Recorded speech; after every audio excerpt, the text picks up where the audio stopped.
Amigos, amigas, agradezco a mucha gente de esta parroquia que o me llaman o me escriben para expresarme su solidaridad y sobre todo para decir que están orando por mi salud. Fundamentalmente tengo un par de días que no tengo asombro de dolor.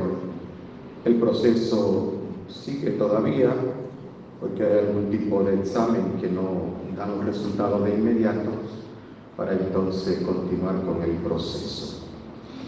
La Iglesia celebra el Domingo del Buen Pastor, Cristo Buen Pastor que da la vida por sus ovejas. Y la Iglesia, en nombre de Cristo, ¿verdad?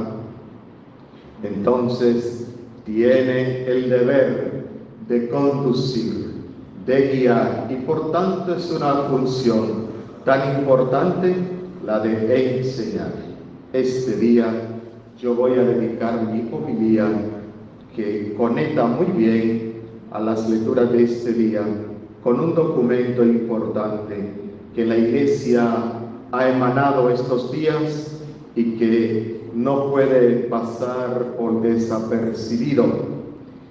Desde los diversos documentos que la Iglesia emana desde su sede central en Roma, pues tienen diversas categorías. Este documento tiene la categoría de declaración, y ese documento sale de un dicasterio es como una oficina que trata los asuntos de doctrina y de fe en la Iglesia. Así se llama ese dicasterio o esa oficina para la doctrina de la fe, es decir, el deber que la Iglesia tiene en sus pastores y quienes colaboran, digamos, con los pastores, sobre todo la labor de los teólogos, de enseñar la sana doctrina, acorde fundamentalmente.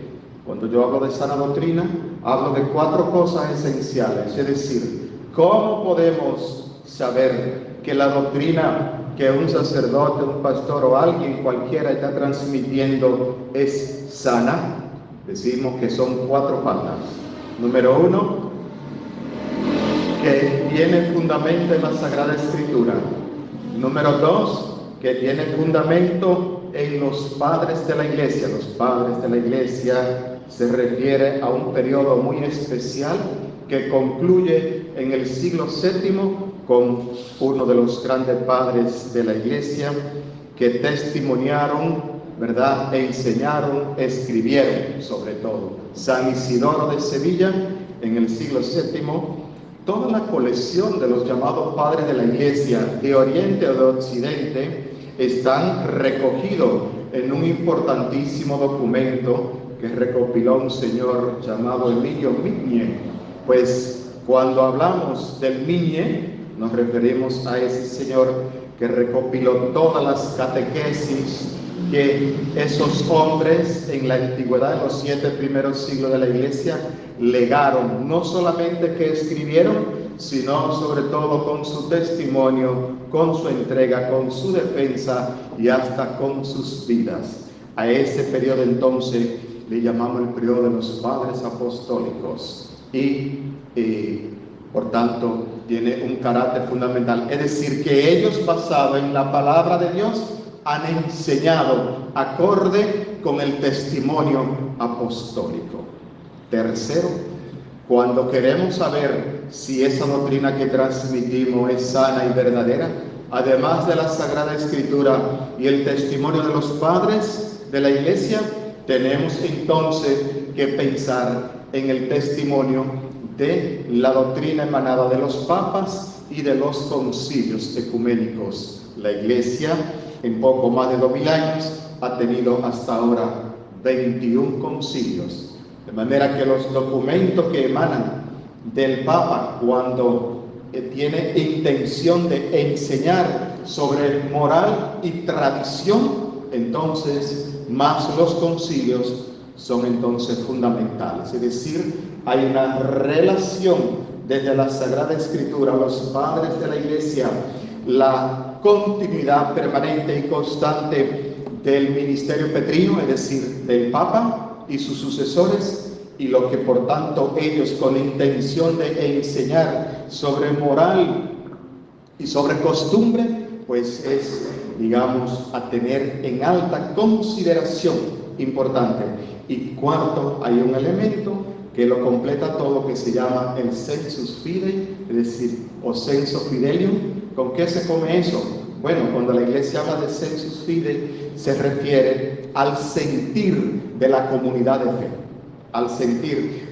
Monseñor Flores, los que tuvieron la oportunidad de conocer a Monseñor Flores, por cierto, yo soy familia de Monseñor Flores, que ya, ¿verdad?, hace unos años que murió, y entonces Monseñor Flores decía: el mejor testimonio y de la verdad de fe mejor transmitida es la fe de la viejita.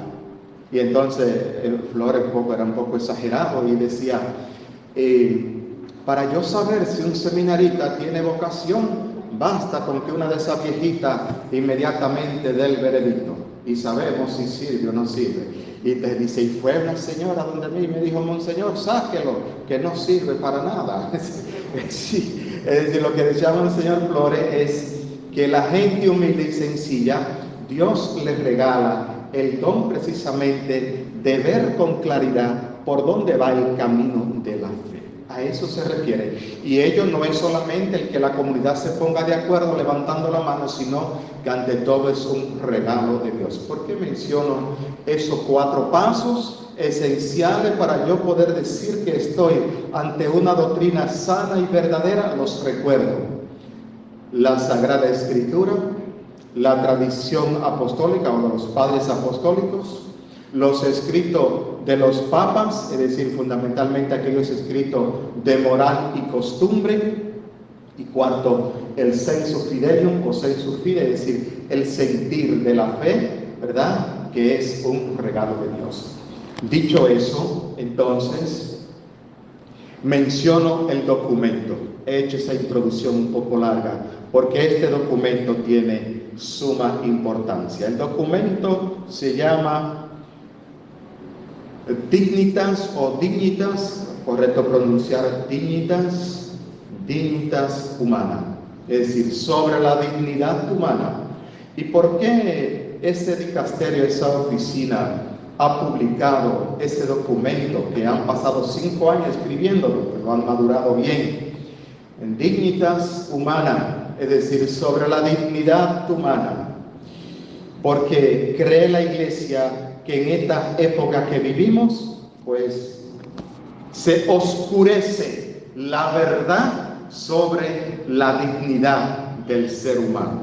A eso esencialmente se refiere. Por ello, en esta hora que vive el mundo, pues este documento, esta declaración de esa oficina, Dignitas Humana o Dignitas Infinita, para decir la dignidad humana es infinita, es el nombre correcto en realidad, Dignitas Infinita, pues entonces la Iglesia levanta la voz en momentos en los que ella entiende como madre y maestra y que enseña que entonces la dignidad del ser humano, del hombre, de la mujer, hoy se ve oscurecida. Pues en ese orden, la clave de interpretación de este documento es esa palabra clave, Dignitas Infinita, la dignidad infinita del ser humano, infinita por tanto, inmedible, inconmensurable, ¿verdad? Inmarcesible, me gusta mucho esa palabra, inmarcesible, es decir, indestructible, que no acaba, que es eterna, que es permanente. Pues esa dignidad permanente que este documento nos lega, nos da, dice que hay 4 tipos esenciales de la dignidad del ser humano. Número 1, la dignidad ontológica, una palabra de la filosofía propiamente, que se refiere a la dignidad por el hecho de ser, por el hecho de existir. Yo siempre me gusta explicar ese concepto. El ejemplo que yo pongo es lo que es esencial, propio, de suyo, yo lo explico diciendo, como un motor que compramos, si el motor le falta la biela o le falta, ¿verdad?, una pieza esencial, entonces no, es propio de suyo, de su esencia, ¿verdad?, la máquina del motor, como decimos. En este caso, en el orden en el que estamos hablando de la dignidad infinita del ser humano, es propia, es de suyo, no le puede ser quitada, no le puede ser arrancada, no le puede ser desconocida, porque cuando se desconoce la dignidad del ser humano por el hecho de existir y de ser, entonces solamente queda la barbarie. Luego, dice el documento, en otra definición muy importante, habla de la dignidad moral, y la dignidad moral se refiere entonces a un discurso ético, es decir, a la ética como discurso que recoge, digamos así, las normas de vida sana que nos permiten una verdadera vida plena, y esa, digamos así, que esa dignidad se ve dañada y manchada sobre todo por la obra del pecado. Una tercera idea de la dignidad habla de la dignidad social. Un ejemplo sencillo: si una persona vive, y eso es una realidad que lamentablemente nuestra democracia moderna no logra surcirla bien, porque en nuestro país, por ejemplo, todavía hay bastante pobreza, es decir, la pobreza extrema, es decir, de aquella persona que no puede tener a su alcance los elementos materiales mínimos para tener una vida, digamos, equilibrada, así decimos, digna, pues entonces es un lastre.